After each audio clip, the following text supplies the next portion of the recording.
Ֆերմերային տնտեսությունների ապահովագրությունը հասանելի դարձնելու համար կառավարությունն ինչպես նախորդ, այնպես էլ այս տարի իր վրա կվերցնի ռիսկերի մեղման զգալի մասը, քանի որ գյուղատնտեսության ապահովագրության ոլորտում վերաապահովագրական կազմակերպությունը վնասաբերության շատ բարձր մակարդակ է ունեցել եւ դուրս է եկել հայկական շուկայից։ Եթե վնասաբերությունը գերազանցի ապահովագրական ընկերությունների կողմից հավաքագրված ապահովագրավճարի 200%-ը,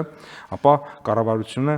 այդ բեռը կվերցնի իր վրա լիացուցիչ մասը, փոխհատուցելով ընդհանուր հավաքագրված ապահովագրավճարի հանրագումարի 200%-ի չափը գերազանցող տնտեսվարողներին փոխհատուցված ապահովագրական հատուցումների գումարը։ Ապահովագրական ընկերություններից զատ նախագծով մեծ աջակցություն կառաջարկվի նաև գյուղացիական տնտեսություններին։ Եթե նախկինում ապահովագրավճարի 50-ից 60%-ն էր փոխհատուցվում, հիմա առաջարկվում է 70-ից 80% սուբսիդավորում։ Վերջին 2 տարում իրականացվող գործընթացները, սա շատ կարևոր է եւ ուզում եմ հատկանշականացնեմ, սրանք ժամանակավոր լուծումներ են եւ կառավարությունը շատ վճռական է տրամադրված հաջորդ տարիների համար համակարգային լուծումներ գտնել,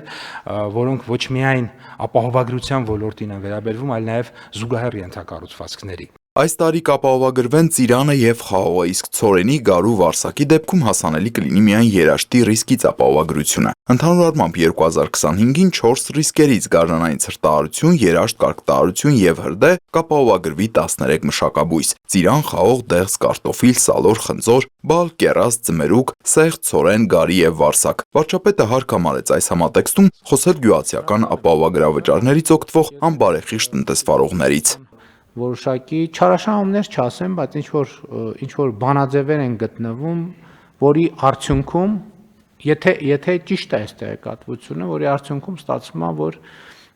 մեխանիզմ է ձևավորվել, որ ոչ թե հողը մշակել բերք ստանալն է նպատակը, այլ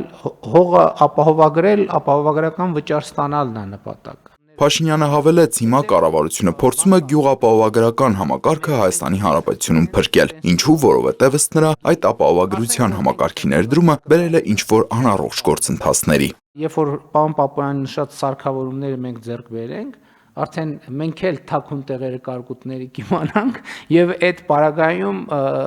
ապահովագրության վճարների չափը կամ կփոխվի կամ այնտեղ չի ապահովագրվի ընդհանրապես, որովհետեւ կասենք այդտեղ պետքա լինի հակակարկտային ցանց, վերջ, ուրիշ գործիք այդտեղ չկա։ Համայնքների ենթակառուցվածքների զարգացման ուղղված սուբվենցիոն ծրագրերը պետական բյուջեից 916 միլիոն դրամով համաֆինանսավորելու վերաբերյալ որոշման նախագիծն էլ ներկայացրեց նախարար Դավիթ Խուդաքյանը։ Առաջարկում է համաֆինանսավորել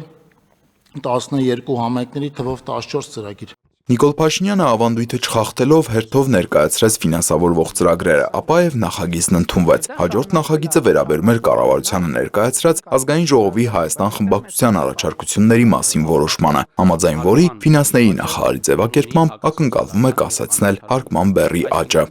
Նախագծի ընդունմամբ ակնկալվում է վերացնել 26 թվականի հունվարի 1-ից հերթական շուրջ 30%-ի չափով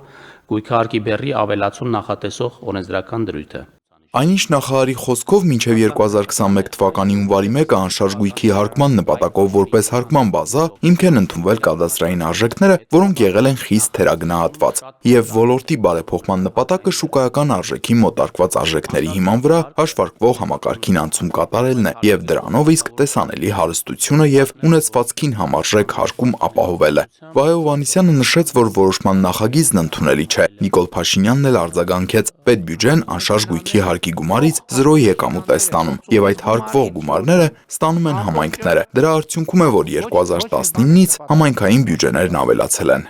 Եվ հետեւաբար ինչքան էլ բարդ է, ինչքան էլ դժվար է, ինչքան էլ պոպուլյար չի,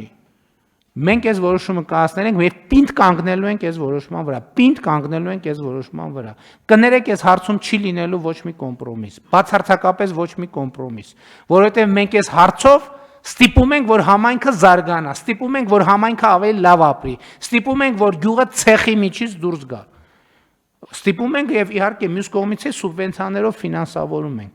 Մյուս կողմից էլ դոտացիաներով համայնքին 30 տարի է մենք խոսում ենք տեղական ինքնակառավարման մարմին ինստիտուտը պետք է ուժեղացնել,